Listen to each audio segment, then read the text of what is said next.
اے لوگوں جو ایمان لائے ہو، جب کسی مقرر مدت کے لیے تم آپس میں قرض کا لین دین کرو تو اسے لکھ لیا کرو۔ اس آیت سے یہ حکم نکلتا ہے کہ قرض کے معاملے میں مدت کی تعین ہونی چاہیے۔ عموماً دوستوں اور عزیزوں کے درمیان قرض کے معاملات میں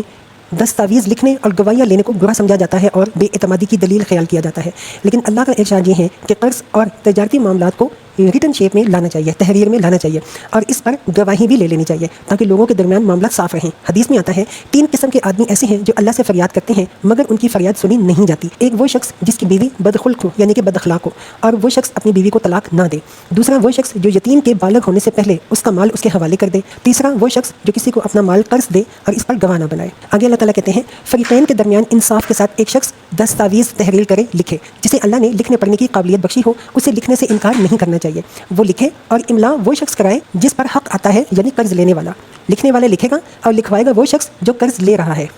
آگے اللہ تعالیٰ کہتے ہیں اور اسے اللہ اپنے رب سے ڈرنا چاہیے کہ جو معاملہ طے ہوا ہو اس میں کوئی کمی بیشی نہ کرے، یعنی کہ قرض لینے والا جب اسٹامپ لکھوا رہا ہو تو اس کو کسی قسم کی کوئی کمی بیشی نہیں کرنی چاہیے۔ آگے اللہ تعالیٰ کہتے ہیں لیکن اگر قرض لینے والا خود نادان یا ضعیف ہو یا املا نہ کروا سکتا ہو تو اس کا ولی انصاف کے ساتھ املا کروا دے، پھر اپنے مردوں میں سے 2 آدمیوں کی اس پر گواہی کرا لو، یعنی مسلمان مردوں میں سے 2 آدمیوں کی اس پر گواہی کروا لو۔ اس سے یہ معلوم ہوا کہ جہاں گواہ بنانا اختیاری فعل ہو وہاں مسلمان صرف مسلمانوں کو ہی اپنا گواہ بنائیں گے۔ البتہ ذمیوں کے گواہ ذمی بھی ہو سکتے ہیں۔ ذمی وہ شخص ہوتا ہے جو اسلامک اسٹیٹ کو ٹیکس دے کے ایزیلی رہ رہا ہو لیکن ہو وہ نان مسلم، اپنے مذہب کے مطابق وہ زندگی بآسانی گزار رہا ہو۔ آگے اللہ تعالیٰ کہتے ہیں اور اگر 2 مرد نہ ہوں تو 1 مرد اور 2 عورتیں ہوں تاکہ ایک بھول جائے تو دوسری اسے یاد دلا دے۔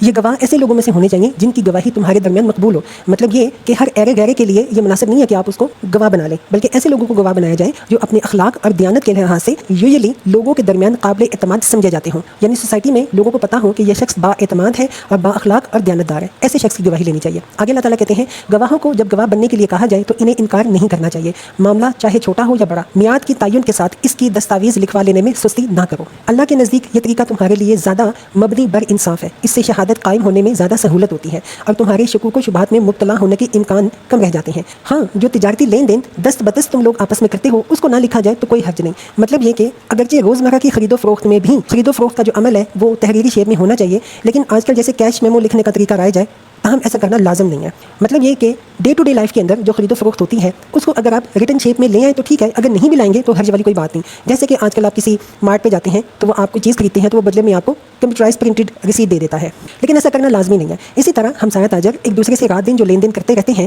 اس کو بھی اگر ریٹن شیپ میں نہ لایا جائے تو کوئی حرج والی بات نہیں۔ آگے اللہ تعالیٰ کہتے ہیں مگر تجارتی معاملے طے کرتے وقت گواہ کر لیا کرو، کاتب اور گواہ کو ستایا نہ جائے۔ اس کا مطلب یہ بھی ہے کہ کسی شخص کو دستاویز لکھنے یا اس پر گواہ بننے کے لیے فورس یا مجبور نہ کیا جائے، اور یہ بھی کہ کوئی پارٹی لکھنے والے یا گواہ بننے والے کو اس وجہ سے نہ ستائے کہ وہ اس پارٹی کے مفاد کے خلاف صحیح شہادت دیتا ہے، کیونکہ کچھ پارٹیز ایسی ہوتی ہیں جو صحیح شہادت دینے والے کو تنگ کرتی ہیں۔ اس میں اس پارٹی کو منع کیا گیا ہے کہ تم لکھنے والے اور گواہی دینے والے کو اس بات پر مت تنگ کرو کہ وہ تمہارے خلاف صحیح شہادت دے رہا ہے۔ آگے اللہ تعالیٰ کہتے ہیں ایسا کرو گے تو گناہ کا ارتکاب کرو گے، اللہ کے غضب سے بچو، وہ تم کو صحیح طریقے عمل کی تعلیم دیتا ہے اور اسے ہر چیز کا علم ہے۔ یا ایھا الذین آمنوا اذا تداینتم بدین الی اجل مسمى فاکتبوه وليکتب بینکم کاتب بالعدل ولا یأبى کاتب ان یکتب کما علمہ اللہ فلیکتب وليملل الذی علیہ الحق وليتق اللہ ربہ ولا یبخس منہ شیئا فإن کان الذی علیہ الحق سفیہا او ضعیفا او لا یستطیع ان یمل هو فلیملل ولیہ بالعدل واستشہدوا شہیدین من رجالکم فإن لم یکونا